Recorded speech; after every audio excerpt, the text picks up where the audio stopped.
गुरु प्यारे साध संगत जी, राधा स्वामी जी।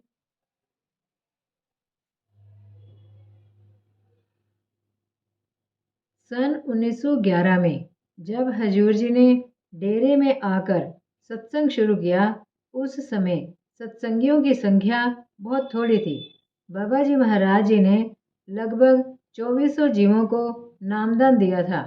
उन दिनों हर इतवार को सत्संग होता था, जिसमें उपस्थिति 200 के करीब होती थी और छोटे सत्संग घर में सभी लोग समा जाते थे।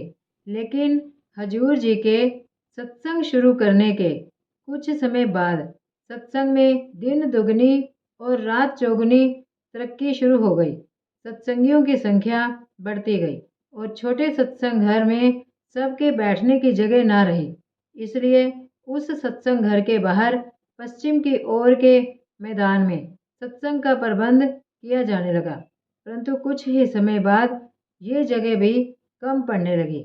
पहले हर इतवार को सत्संग होता था, फिर सप्ताह के स्थान पर हर पखवाड़े और बाद में मासिक सत्संग करना पड़ा।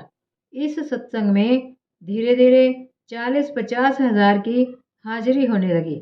आजकल तो मासिक सत्संगों में संगत की संख्या 2-3 लाख से ऊपर हो जाती है। सन 1934 में जब बड़ा सत्संग घर बाबा जयमल सिंह हॉल का निर्माण शुरू हुआ, तो उस समय 10,000 व्यक्तियों की उपस्थिति को पर्याप्त मानकर इसमें इतने ही लोगों के बैठने की जगह रखी गई। परंतु इसके बनते बनते ही संगत इतनी बढ़ गई कि हाल में सत्संग करना असंभव हो गया। इस पर हजूर जी ने फरमाया, अब चाहे जितने बड़े हाल बनाए जाएं, सत्संग तो मैदान में ही करने पड़ेंगे।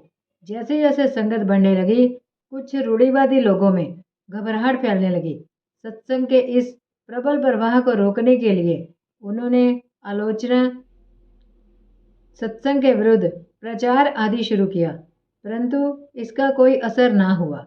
आखिर कुछ जोशीले सिख नौजवानों ने राधा स्वामी मत विचारणी सभा नामक एक कमेटी बनाई। ये लोग सत्संग के समय और खासकर भंडारों के दिनों में संगत को सत्संग में जाने से रोकने तथा सत्संग के विरुद्ध प्रचार करने की कोशिश करते थे। डेरे के सामने इन्होंने अपना अड्डा जमाया और बड़े बड़े इश्तिहार लगाकर संगत को गुमराह करने की कोशिश करने लगे।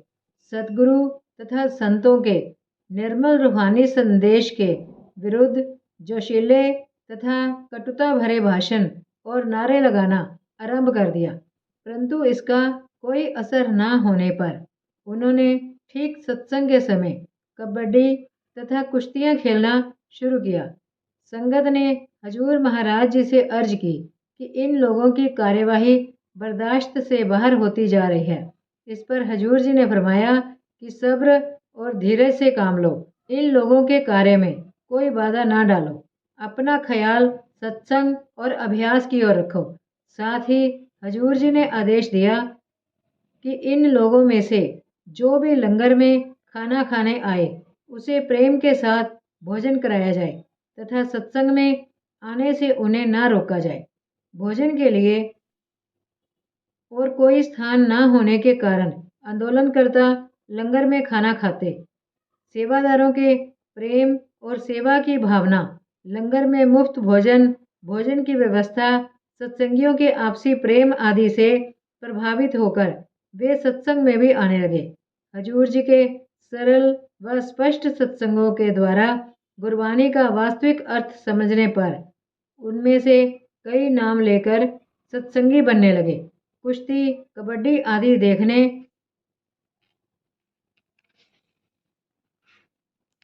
आने वाले लोग भी उत्सुकतावश सत्संग में आते और उनमें से कई नाम लेकर चले जाते।